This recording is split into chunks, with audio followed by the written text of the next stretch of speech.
Hey everyone, Gabriel Nassif aka Yellowhat, and today I'm going to be sharing with you the first part of the set review I did was a fellow pro Magic player, the amazing Kanister. We will talk about every card we thought might be relevant for Constructed, especially Standard, as well as rate them on a scale from 1 woke Kanister / Yellowhat to 5. So every card rated from 1 to 5. And we started by reviewing the set's mechanics before diving into the white cards. Here's part 1. As I said, we are going to be discussing cards from Crimson Vow, the newest Innistrad set. And first we can start by talking about the new mechanics introduced in this set. First of them is training. Whenever this creature attacks with another creature with greater power, put a counter on this creature. Mostly limited applications, like appears on some cards of slightly higher power level, but it's like nothing too major. It doesn't add too much of a value to a card. It's pretty okay. Yeah, unless the card's really pushed. It should be interesting for limited. For Constructed, there's a few good cards that have training, but yeah, like even those cards are kind of like good, regardless of the training. Feels like. Although there's a few interesting ones. Yeah. The next mechanic. Oh. Cue the memes. Yeah. There's been a few funny memes in my Discord, like where a card was like named some like Corpse Hunter, but even the name was in the parentheses, and it's if you remove the parentheses, it just said counter and had a really long text box where if you remove the many letters and words in the parentheses, it also said counter target spell, while like it was like some enter, sacrifice a creature, yada yada, do some stuff. So it's pretty funny. So yeah, the cleave ability mostly just kicker, which although harder to process. I do find myself needing to read those cards a few times to understand what they do. Yeah, it's hard to imagine there wasn't a better way to come up with the wording and the design of that mechanic, but it's an interesting mechanic. The cards with Cleave are not super powerful, but some could be good. Some might see play. This one's interesting. It's basically lay up the land plus tutor. For the most part, like the mechanic doesn't have a power level tied to it because it's like all contextual to the card because it can do anything. Some of those cards feel as if they are just done for the like artistry of that, like the Alchemist Retrieval they pulled up, just kind of not a huge difference cost-wise, just there to be there to show off that they can do it. So yeah, that's like mostly kicker mechanic. And the last mechanic that's new to this set is probably the biggest one. The blood tokens, a new type of game objects, token artifacts, 1 tap, discard a card, sack this artifact, draw a card. They let you ramage for 1 card. Most notably, discard draws. In older formats, you can use them to, for example, dredge, or enable some other graveyard synergies. Yeah, it's really nice for limited too, just kind of cycling or looting. Should be, yeah, all these mechanics look really cool for limited. Yeah. So like the blood tokens, when placed on cheap cards, should probably make you put some attention to the card to think about whether it's maybe a great discard outlet for maybe a second coming of Faithless Looting is going to be hidden amongst some commons in this set. Yeah. So with those basic mechanics of the way, I think we can move to talking about specific cards, because there's like a few returning mechanics from the previous set, but we all know them, or from exploit that's already been done. Let's go. First card Faithbound Judge. 3 mana, 1 white. Creature, Spirit Soldier, Defender, Flying Vigilance. Beginning of upkeep. If it has 2 or fewer judgment counters, put a judgment counter on it. If it has 3, it can attack. Disturb for 7 mana. It's a 4/2. Disturb for 7 mana. Disturb, I guess we didn't mention that as a mechanic, but it lets you replay the card from the graveyard with its backside. In this set, it's all auras. Second side, Sinner's Judgment, Ancient Player. Beginning of your upkeep, put a counter on Sinner's Judgment. If there are 3 or more counters, Ancient Player loses the game and gets exiled if it goes anywhere. That's like on every Disturb card. Yeah. Any thoughts about this one, Gabriel? Yeah, I actually didn't really catch my eye. I felt it was a whole lot of nothing, but reading it again and thinking about it, it kind of does a lot actually. Just blocker, potentially attacker, win condition. It's a win condition that does something for you in the early game, and you can also just discard it to draw a discard spell and have it sit in your graveyard, and it's ready to win you the game when you've taken over and you actually need to kill your opponent. So yeah, I didn't think much of it the first time I read it. I actually did the same. I read it and didn't really process all the words, or didn't even read all the words. I've seen a tweet by Saffron Olive talking about this card, and then I actually read it and I was like, oh, this seems pretty neat in some ways. 3 mana flying 4/4 blocker, that's pretty hefty. Wall against aggro if you'd be interested in that. And then it actually turns into an attacker at some point, so it's not terrible. And a pretty unique effect on the backside, non-combat, not planeswalker based, win condition that just takes 3 turns. 3 turns is not much either, right? It's just yeah. The problem, or one of the problems, is that against what you have in standard right now, if you're probably playing that in a control deck, if you play that against green, it turns on their Blizzard Brawls.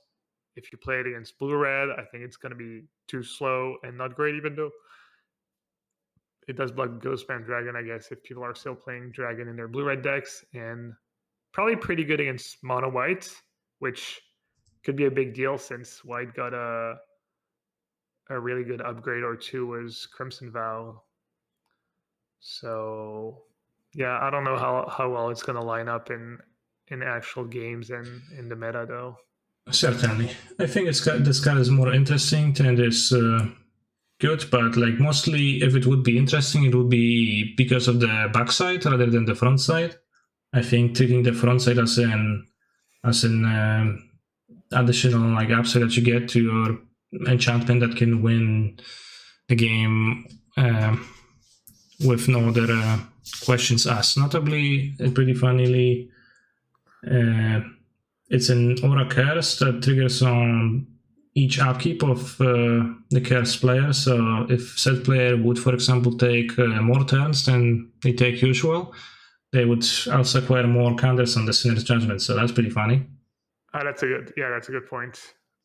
But I do think you need the front side to be very relevant for that card to be good. That card's not going to be good if the body doesn't line up well and doesn't do a lot for you. There's no way. Yeah, it is a 7 mana card. So what is your rating on this card, Gap? On a scale of from 1 to 5 hats?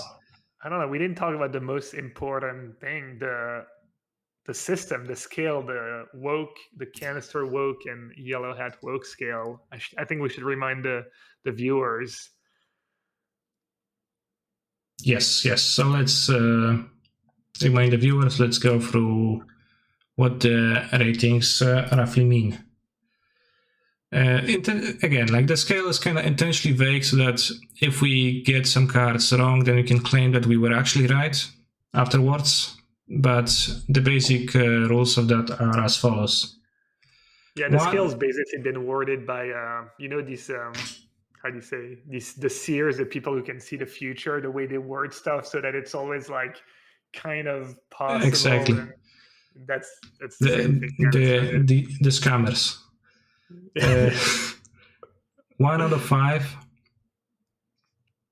it's unplayable trash and meme cards and like EDH fodder, let's use that word. 2, it's like minor potential to see play, like some fringe cards that you don't really expect to see play, but very well could. 3 is solid cards that are considered playable, maybe like not in every deck, maybe not showing up always, maybe not 100% to show up, but like cards that you can look and see, that's okay. 4 is good cards that you're going to expect to show up in Constructed, that we expect to show up in Constructed, that are going to be played. And 5 is the most banging bangers of the set, best cards, All-Stars. All right. So for instance, a card like Glass Casket, that would be what, free WoW canisters? I would lean towards giving it like a free WoW canisters. I also typically am biased towards modern cards and negatively biased towards standard cards. But you can, of course, alter your, you are the one giving the hats. All right. I'm going to give it two hats. I agree with your rating, and I give it the same 2 WoW canisters out of 5, as it perfectly fits the description. Not really like minor potential. Maybe it's gonna show up in like some super specific situation if the stars line up the way we. Could also maybe a sideboard card. Like you bring it against white because of the body, and you bring it in like some weird mid-range matchup or super grindy matchup that can't really deal with it. Something like that. Exactly. So moving on to the next card. Hallowed Hunting. 2 white enchantments. As long as you control 7 or more enchantments, creatures you control have flying and vigilance. Whenever you cast an enchantment spell, create a spirit cleric with power and toughness, each equal the number of spirits you control. This reminds me a little bit of Sigil. Yeah, Sigil of the Empty Throne. Mm-hmm. Like a minor player in like the Enchantress decks in Modern right now, so could show up in a similar lore. Yeah, 1 mana difference, pretty big deal. Obviously, it's way less powerful than Sigil, but if you can start getting your tokens 1 turn earlier, that's, I mean, the 1 mana difference in Magic is, worlds apart, so who knows?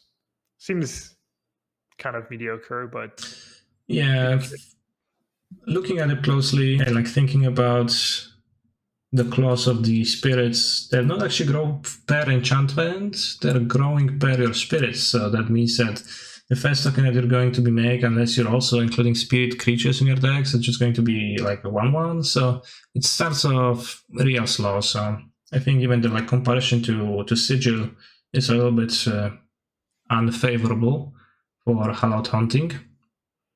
Yeah, I wonder if they could have added spirits to the claws. The first spirit's the passive, and whenever you cast a spirit spell, I mean, I don't know exactly which deck would play spirits and a bunch of enchantments, but maybe it would have been a bit better. Maybe it would have been too good. I think the idea is to use disturb cards because they make enchantments from your like graveyard, and then always spirits on the front side. But that sounds like a pipe dream for standard. Yeah, that's a tough one to rate. I'll let you go first. I'm giving it the same rate as the previous card, 2 out of 5 who canisters, a maybe fringe use, not utterly EDH fodder. I've seen worse cards. I'll give it a generous 2 hats as well. All right, the journey of giving 2 to everything is going to continue. Yeah. I did my homework too. I prepared the list 10 minutes before the stream started, and I had Fierce Retribution as a card that might be decent, that you did not have originally on your list, since we're going by alphabetical order. We actually aren't, because I don't know how OBS, like in the OBS, it doesn't sort them by alphabetical for some reason, even if they're alphabetical in the folder. So we're going by, I don't know what's the tendency. Okay. All right. And we're going per color. All right, next card. Hopeful Initiate. White mana, creature, human warlock, training. 3 mana, remove 2 counters from amongst creatures you control. Destroy target artifact or enchantment. 1/2. One drops. One drops are always interesting, so this probably merits something. The quality of one drops for aggro decks in standard is not always that great, and I think even lately in mono white there's been some questionable ones, like the dog that grows when it's exiled. Is that still being played in mono white? I'm not sure. I thought that was one of the better versions of the deck. The one was a 1-drop and the gold sentinel in standard. I felt like these counters added up and was pretty relevant and kind of hit hard. I haven't played millions of matches of standard either, especially against that version. When we're testing for worlds, we didn't have the dog in the deck, but I agree the 1-drops are pretty mediocre. But this one looks pretty weak as well. Yeah, what is really unattractive about this is that it is a creature that needs to trigger off of your other creature attacking. So if you play on turn 1, it doesn't trigger on turn 2, so like triggers on turn 3, so you still end up attacking for 1 at first. Yeah. And the ability is not very exciting for standard. I mean, kills a chariot, I guess, but it's such a heavy investment. It is a pretty heavy investment, and it's overall a pretty medium 1-drop. I could see it like being played if Monk of the Open Hand is being played, but I'm not sure if it is played. I did play it in my best of 1 arena open run, but then I switched to mono green for best of 3. Yeah, it would be appealing with haste creatures. So maybe in white red, you've got the 2/2 adversary. That's a 2/2 haste. That's a playable 2-drop. You've got maybe the werewolf. That's haste freed up. So, but I mean, I don't know if 2-color aggro mana bases really work in. Yeah, with the lands that come tapped in the first 2 turns, that's kind of a tough ask to play 1-drops. Yeah, you have to rely on pathways. Yeah. So, given this like internal struggle of training sucking on a 1-drop creature, I'll give it 2 low canisters. Sure. Another generous 2 hats. You had 2. All right. You can sense a pattern of like 2 being a most common rating, because, well, it is. Most of the cards are interesting in some minor way, or might be interesting in some minor way, but they're not utterly trash. So yeah, both 1 and 5 are reserved for the very few, and most of them fall in the middle, but skewing towards the 2 rating. Savior of Olenbok. 1 white, human soldier, training. Whenever it trains, exile up to 1 target creature from the battlefield or creature card from a graveyard. When it leaves, put exile cards onto the battlefield under their owner's control. Onto the battlefield, that is interesting, because you can exile creature cards from your graveyard, and then just summon them against the sweeper. 1/2. So that's pretty cool that it is a, let's say, a variant of the Banisher Priest effect that is not entirely necessarily bad against creature-less or creature-light decks, where you can exile the creature from your graveyard to make sweepers worse against your deck. Yeah, it's insanely powerful ability, but how do you get it going? 1/2 free drop, doesn't have a come into play, you have to start attacking, people can block. I guess it's really hard to block if you get it attacking. Oh, it doesn't do anything on the ETB. No. Oh, that's trash. For some reason, I don't know. Yeah, for some reason, I kind of misread that, thinking that it like does something on the ETB, but it does not. It has to train, so it doesn't only need to attack; it needs to train too. It would be. I think it would be pretty busted if it had the ability as ETB on top of the ability at training. It would be maybe the best, of these cards they've printed ever. But as Yeah. is, Well, that is I a mean, little bit of a surprise discard then. So as is, I see like I struggle to see it competing with the Banisher Priests, with any Banisher Priest effect ever, and there's two pretty good ones in standard right now.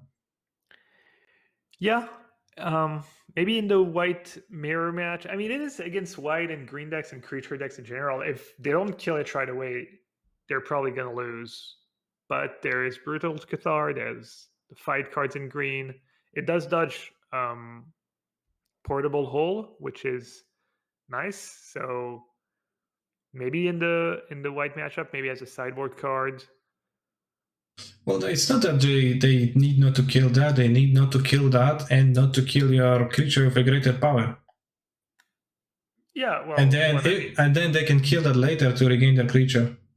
yeah, but it has to be dealt with. You're probably gonna lose the game within 2 or 3 turns if you don't kill it, because it's really hard to stop once it starts. If it actually gets to attack. I have my rating ready. Do you want to disclose your first? All right, I will go.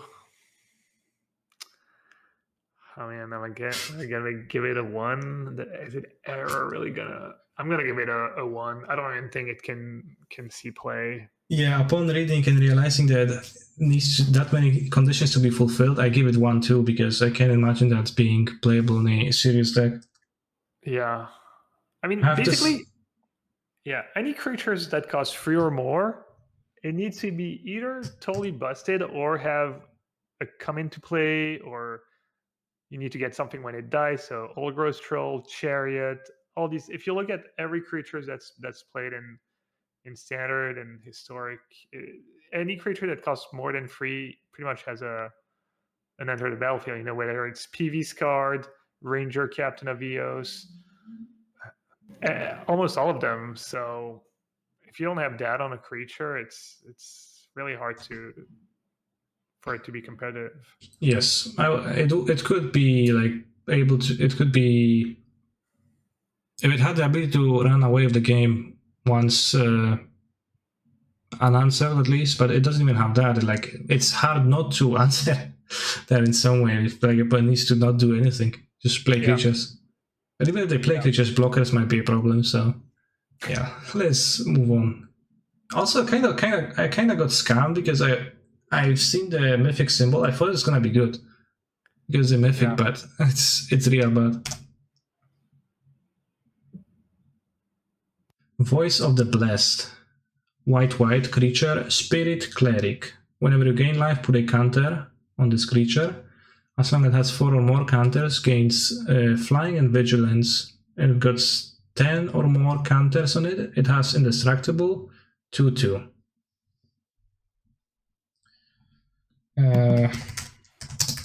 So it's super Johnny's Primate, but a little harder to cast. Yeah. Yes, it's super Ajani's Primate. Ajani's Primate is a card that we've seen being played sparsely at times in like some decks in various constructed formats, so it's not nothing. And the upsides are pretty neat on this card. Yeah. One of the problems of like the Ajani Primate card is that like they often could have gotten to a huge size, but it didn't matter because like it got chump blocked or eventually killed. And this can sidestep both of those problems if you have enough life gain. Yeah, in historic you've got Cat Oven, for example, and it's cool because a lot of time when you're trying to build a Primate deck, you need to play the supporting cast, but then you only have the Primates as a payoff, and it doesn't feel quite worth it. So now that you have 8 of these creatures, it gets a little better. You also have the white green one they printed recently. If you want to play 2 colors, I forget the exact name, but it's a strictly better primate as well. You get to scry, I believe. An extra scry you get, except it's legendary. The Voice of the Blessed is not legendary. So do you remember the name of that card? I remember that it exists, but I'm not sure. It's like, it's a legendary white-green card. I'm sure chat can help us. Chad knows the name for sure. But yeah, no, I like it. I like the design. I like the balance on it. It looks like a cool card, and yeah, as you said, Flying Vigilance is relevant. Chad says that the card's name is Mind Goblin, but it yields no results. I think we're getting baited. Trillisara.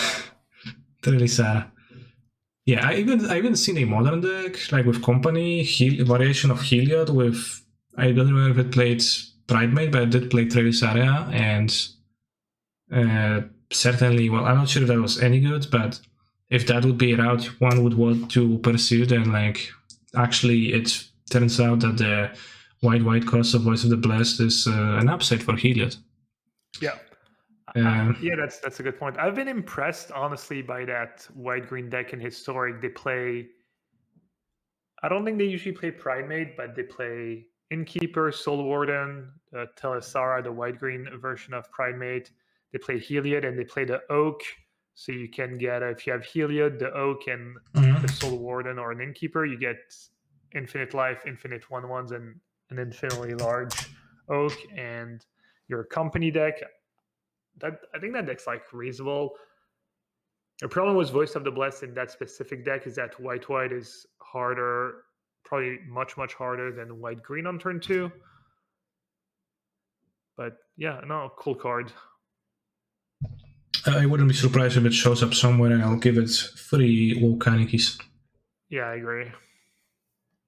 Right, so far we agreed on every single card. Do you think what percentage chance do you give for us to disagree on a single card throughout this review?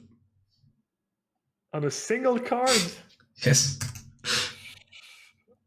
I mean, I don't know, probably decent chance. Probably like 70%, over 70%. We're gonna disagree on at least one card. So then we might talk each other into like revising our judgment and agreeing.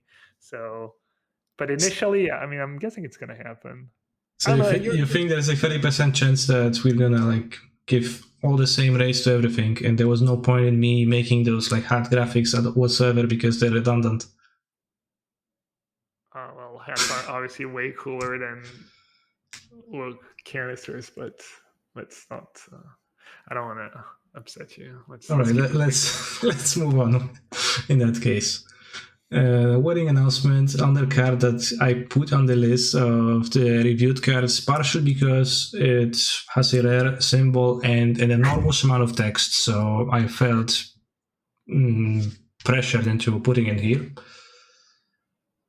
2 white enchantment, beginning of your end step, put an invitation counter on a wedding announcement, just like I invited you to do this set review with me. If you attacked with 2 or more creatures this turn, draw a card, otherwise create a token, human, 1/1. If it has 3 tokens, transform it. Creatures control get +1/+1. On the flip side. So yeah. It's a weird mashup of whatever else the first side is, and then Glorious Anthem. Yeah.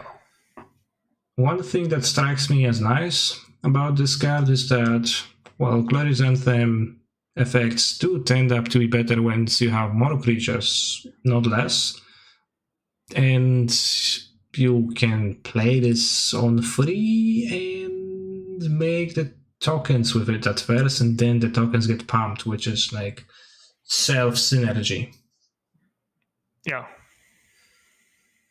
If you attack with 2 or more creatures, draw a card. It's like might be hard to reliably trigger, but like you get a bonus of some sort regardless. You like draw or make the tokens, so you like get something regardless. Yeah, no, I think that card's fine. I think there's just, if you look at specifically standard and the way the mono white decks are built, I think the other free drops are much better. If anything, maybe that card has a home in modern. I actually got paired against the white token deck in the modern challenge on Saturday, and it was a close match. And you actually have ways to make cheap tokens in modern, and you can start triggering the draw a card on turn 3 and kind of keep snowballing. Whereas Legion's Landing, Raise the Alarm, gathers the Townfolk. So I doubt it's good enough for modern, but it is a cool design. As you said, it always does something no matter what. And eventually you get the Crusade. But Yeah. Chat says that it's like kind of like History of Benalia, but bad. And that seems like an apt comparison because it is. It kind of is like that. Yeah, I didn't think of that. It's kind of like Black Lotus, but a bit worse. Yeah, but instead of giving you free mana, it takes his free mana away from you. Yeah. And overall, like those cards, they make those cards with like those two sides and humongous amounts of text. They're kind of like you kind of know that they're not going to be very good, but the amount of text on it gives you hope or tricks you, like lets you be tricked at many times into thinking it might actually be worthwhile exploring, I would say. For sure. I get tricked in draft by the rarity symbol. I'm like, well, it's uncommon. Surely it's better than that common, right? But that's not always the case. All right, what's your rating on Wedding Festivity / Announcement? I'm gonna give it. We might disagree or not. Damn, that's gonna give it a harsh one, I guess. I like the card. I like the design. I just don't think it's ever gonna be played in any deck. All right, 1 hat. I'm going to give it 2 Volcanic's assets, but not that bad. Yeah, I feel bad because I felt like I gave it 2 hats to other cards that maybe are. You can be harsh with your the ratings. Other cards, I feel like at least maybe they can show up and they're doing something unique. This card, I mean, it is doing kind of something unique, but it seems just strictly worse than so many free mana cards. So yeah, you can definitely be harsh with your ratings. I'm a bit of a soft rater, and I always say, like what if it shows up in like this context, etc. So we can play the good cop, bad cop for the for those cards. It's more fun if we don't agree on everything. We're doing it for content, disagreeing for content. All right, so yeah, 1 hat, 2 Canisters. Moving on.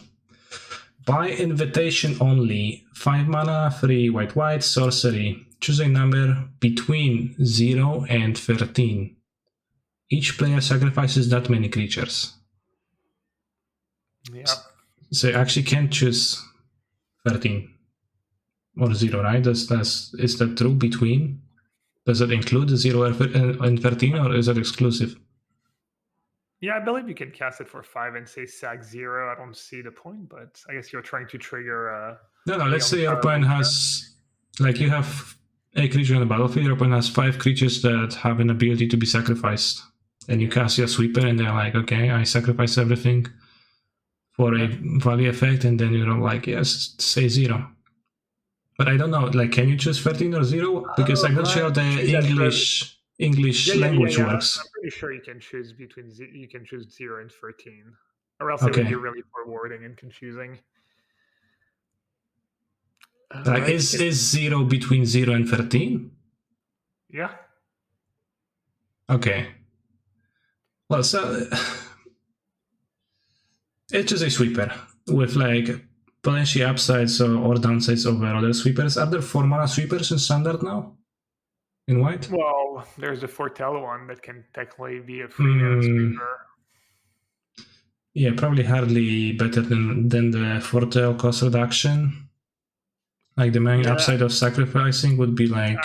Yeah, I don't think there's any indestructible stuff in standard. In historic, it can come up. You have the white blue angel that's played in the angel deck that gives, I think it gives hexproof and indestructible to all your creatures. I'm guessing there's a few other cards in Historic and Standard. There's Toski in Standard, I guess. Yeah, Toski. Which I guess Toski's one upside is that it survives Sweeper, so if it wouldn't, it would be a real shame. That's a good point. There's a Predator too, the red black dragon. Yes, that's also a card. There's Coma. Coma is a pretty relevant one, probably. So there's a few, but I can't imagine ever playing that card over the Foretell one. You could maybe see as a sideboard card in a white deck if you're playing a creature mirror match and you're kind of a go white deck. You know, that's a good point, because you can use this card this way too. If you have more creatures than your opponent, you can sacrifice your weak ones, then they sacrifice all of their ones, and you keep your best ones. So yeah, that's probably the biggest use actually. In a token deck, we're talking about tokens.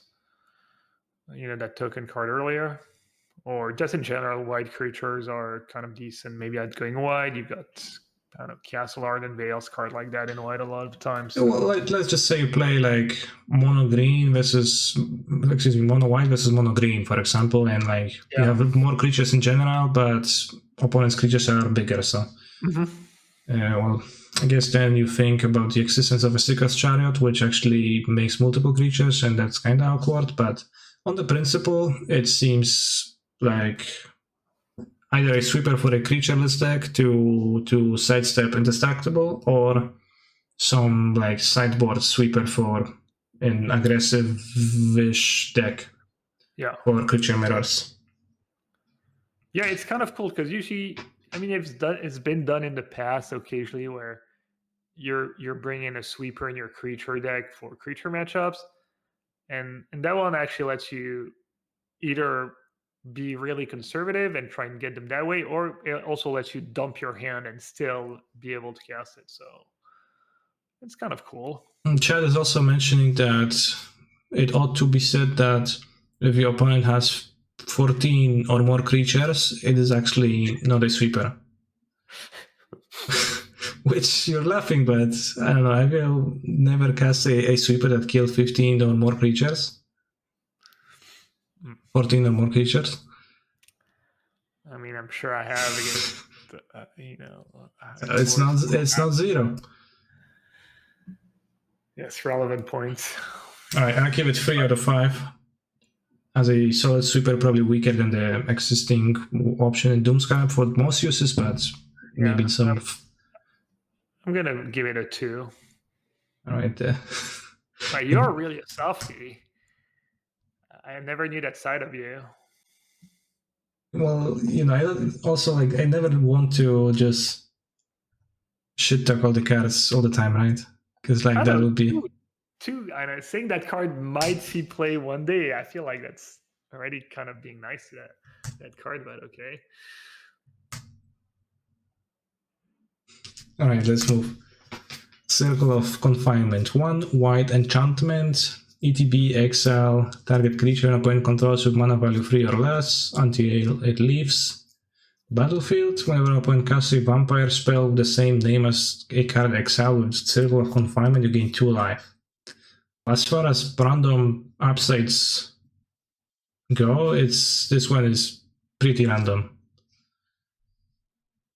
Don't you think? Yeah, more of, I'm not even sure, maybe limited. Gonna see a shove in limited. Yeah, it's a little extra flavor. It's nice. It makes it so that it's not exactly what's it called? Not Baffling End, the original one. Glass Caskets. No. Too. It's like, I think it's like exactly that card was out the second part of the journey. Yeah, journey to something. It's not journey to nowhere, but that exiles anything. No cost restriction. Oh wow. Okay, my bad. Silk Wrap? Silk Wrap, yeah, that is Silk Wrap.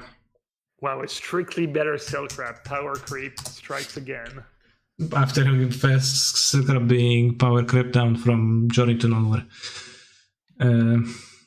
But yeah, it's just like a simple removal. Like those cards tend to end up being played in Standard. Not sure what's the like best removal in white right now. There's like Portable Hall, and that's Narware. Only up to 2, extended up to 3 is okay. And like the vampire text, I assume it for the most part doesn't really matter. It's also like opponent needs to be playing the same card that you exiled, so it just doesn't really matter. Exile pretty big deal against the troll. That's true. So if green is still like one of the premier creature decks, that's very relevant. Against white decks, is exile especially good? There's a few disturbed creatures, I guess, but yeah, no, it's a fine card. What is your rating?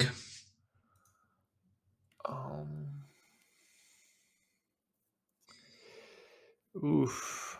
Is it a 2 Woecats or 3 Woecats for Circle of Confinement?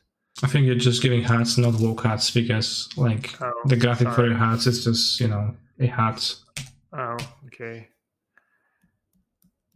Go. Remind me again the definition of free woke canisters and free hats. Free canisters, like solid cards, considered playable, although like maybe a bit fringe. Okay, yeah, I'll give it free then. I give it free too.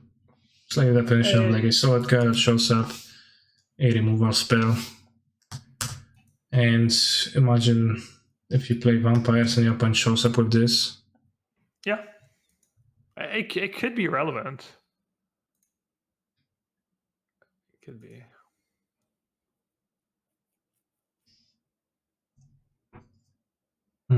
I see. Then add the piercing light and fierce attribution to this. Maybe I can try to unload the source, and then it's gonna be here again. Give me a minute. Yeah, there was the free cards Canister didn't have on his list that I thought were worthy of a mention. There's Fierce Retribution. They're all like kind of the same actually. They're all like instant speed removal spell. There's Fierce Retribution, there's Piercing Light, and there's the reprint Valorous Stance as well. So let's see how good Canister is with technology.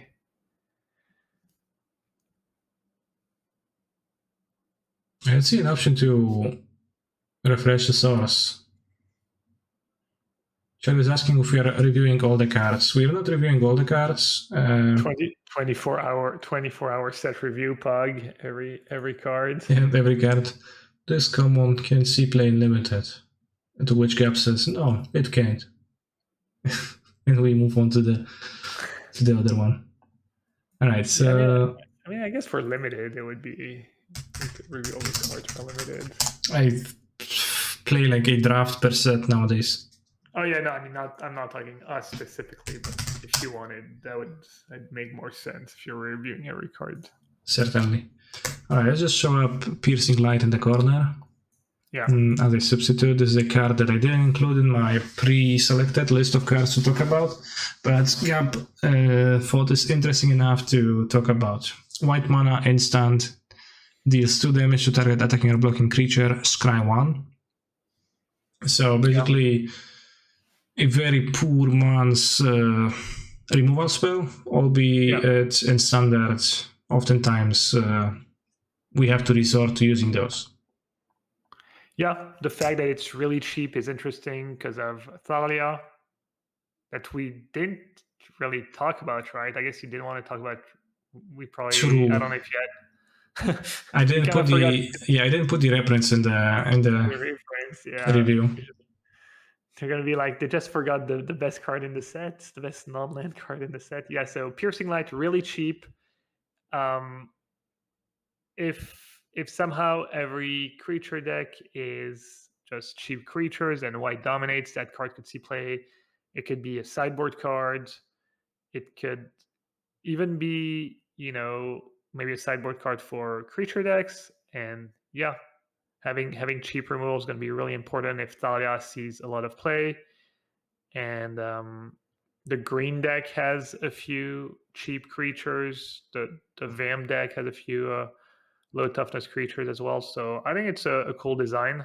It's probably worse than Portable Hall on average, but if you really want to play a instant removal, I guess, in your sideboard, then you're gonna maybe play one Piercing Line. It's like something that Nasif's list in like the next standard tournament is probably going to like include blue-white control. Yeah. Let's say one Piercing Line in the sideboard, and you know.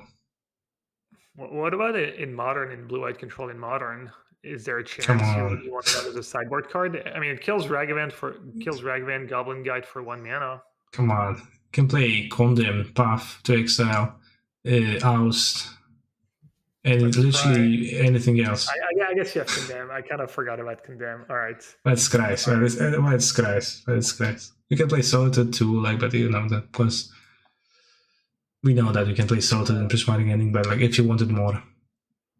Yeah, and it's not totally irrelevant that, you know, if ever you end up playing blue-white control and you're like, okay, I need 4 Piercing Light in my deck, and, you know, you draw them in a matchup where it's not that great, it's still like 2 of them still kills, you know, a Chariot or a Goldspan Dragon. It's not like, oh, they don't have creatures that have 2 or less toughness, my card is totally dead. I mean, if you're desperate, you can even just fire it off and scry 1. All right. Do you want to give a rating to Piercing Light? Yeah, I kind of like it. I'm gonna give it 5. No, I'm gonna give it a 3. A 3? Yeah. Wow. I think that card. I feel like it's the kind of card it could see no play, or it could end up being like super relevant as a really important sideboard card. I think you are jumping through fiery hoops to make yourself think that. It could see like a sideboard play, but like honestly, you just talk down on them as soon as they disagree with you. Wow. Yes, so I'll give it 1 out of 5. Wow. I feel like you're just like, oh, this is gonna be sweet when I win the next arena championship with 4 Piercing Light in my 75. For sure. When that happens, and I will lose plenty of my credibility. Like, I believe you that it could show up. I mean, I understand that you think that it can show up, but I don't necessarily believe you. That is my position. All right. Next card, Fierce Retribution. 2 mana instant, Cleave, 6 mana, destroy target, parenthesis, attacking creature. So it is a removal spell, what's the name of that? Kill shot. For 2 mana, destroy target attacking, and then for 6 mana in the super late game, it's just 6 mana kill. Mm-hmm. Yeah, I know. I want to say I've played before in Historic, a white and 1 deal 4 damage to target attacking or blocking creature. I forget the name of the card. Against Gideons Reproach. Yeah, you know, it killed cards like Questing Beast at instant speed, all these Gruul haste creatures. And I've had that card in my sideboard before. Obviously, I wasn't thrilled to have it play that card. Not even sure if it was right, but I think that's a strictly better Gideon's Reproach. And instant speed's pretty big. A lot of the white removal is sorcery speed. So yeah, cool card, cool design, good use of the Cleave. I like it. Yeah, it is a like potentially big tool against haste creatures for like white control decks. Because actually white control decks in standard tend to be kind of weak to haste creatures. Yeah, and one thing about creatures in standard is that they pretty much all want to attack. I don't think you have too many cards in like Dark Confident type of cards that just kind of sit there, and so that's also could be a big thing for these kind of cards. Spell rating? You think it's better or worse than Piercing Light? I think it has a lower ceiling, but it's maybe it's kind of more in the middle of a card, you know. 2 mana is for a target attacking or blocking creature. Plays into.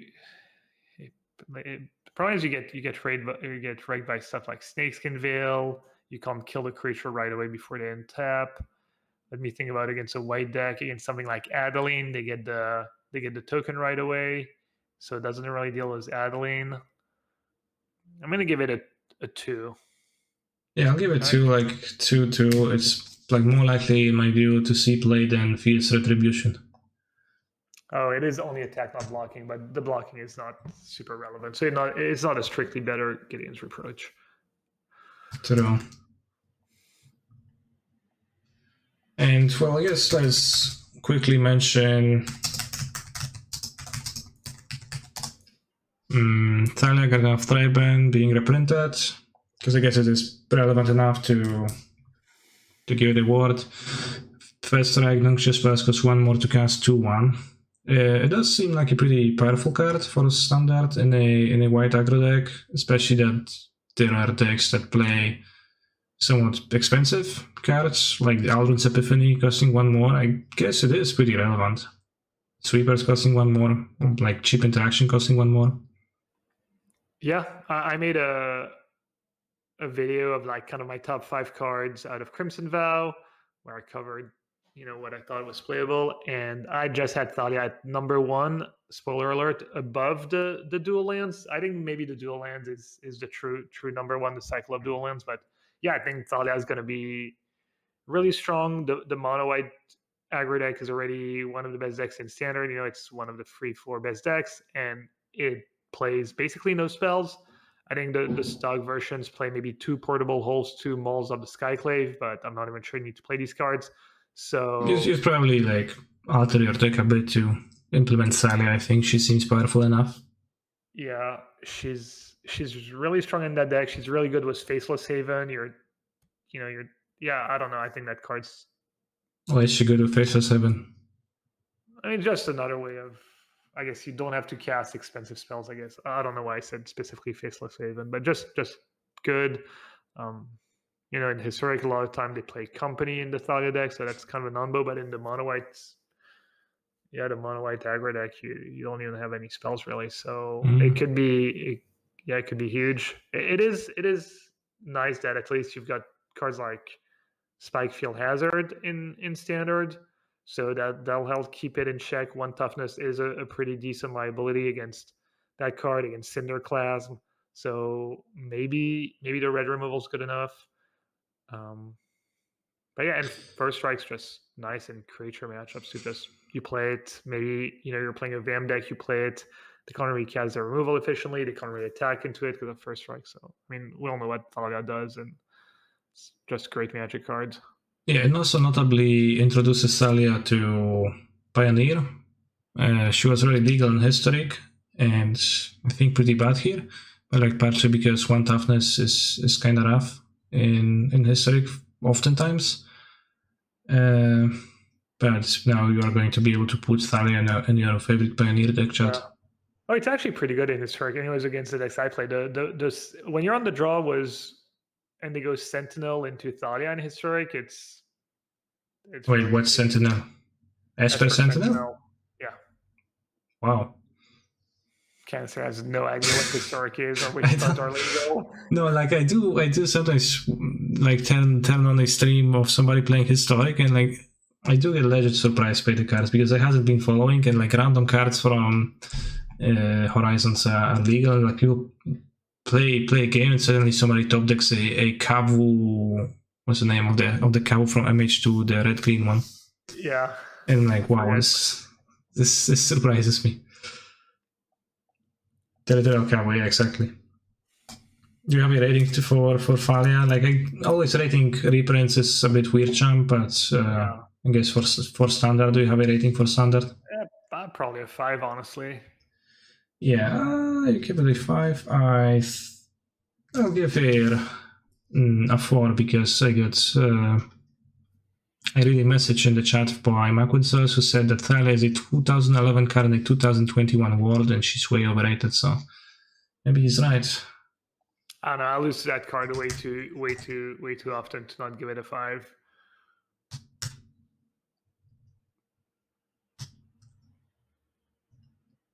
And for sure, she's pretty good at least.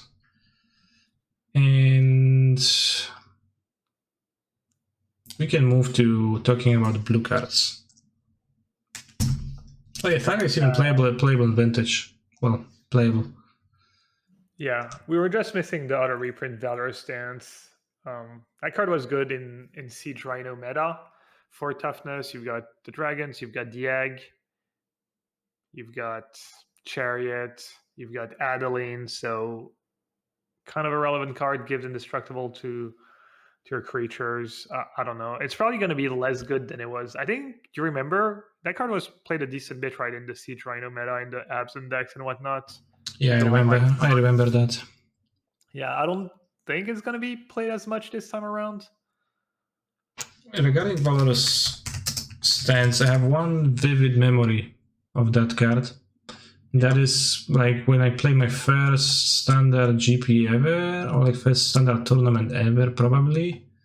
I don't remember where it was, but I was playing Jeskai whatever, like Jeskai Tempo. It was in the like Siege Rhino times, and I was against Abzan aggro with Jeskai on the draw, and I kept a hand of 5 lands with like 2 temples. I think, not sure. It probably had a temple. Jace, Vryn's Prodigy, and a Valorous Stance on the draw against Abzan aggro. And my buddy TSP Endrek was watching this game behind my shoulders, and this game like went on. I top decked well, but ultimately lost, and the game went on for a bit. And after this game, he claimed that it was the worst keep he has ever seen. And to this day, we cannot settle this debate, because he keeps saying that it's like absolutely terrible to keep this hand on the draw against like Absent aggro, because my opponent played a Fleeceman Lion on turn 2, which I couldn't have killed with the Valorous Stance, so it wasn't even a removal, and like they killed my Jace or something. And I said, what? Well, I had 2 cheap spells, like what do you want? Like, it was a fine keep. And to this day we argue, and it was like 5 years ago. Do you have an opinion on this hand? That seems fine. Maybe he just never watches anyone play, so his sample is very limited. Oh, maybe that's true. I guess. I mean, it wasn't the exact wording that he used that it was the worst hand ever. That's like what I added this wording, but that's my memory of Valorous Stance, and it might like see some play in standard for sure. Yeah. All right, let's go to blue. Yes, let's go to blue. I guess we didn't give Valorous Stance a rating, did we? Yeah, but like I'm gonna give it a 2, but since we talked about the card, might as well. I'll give it a 3.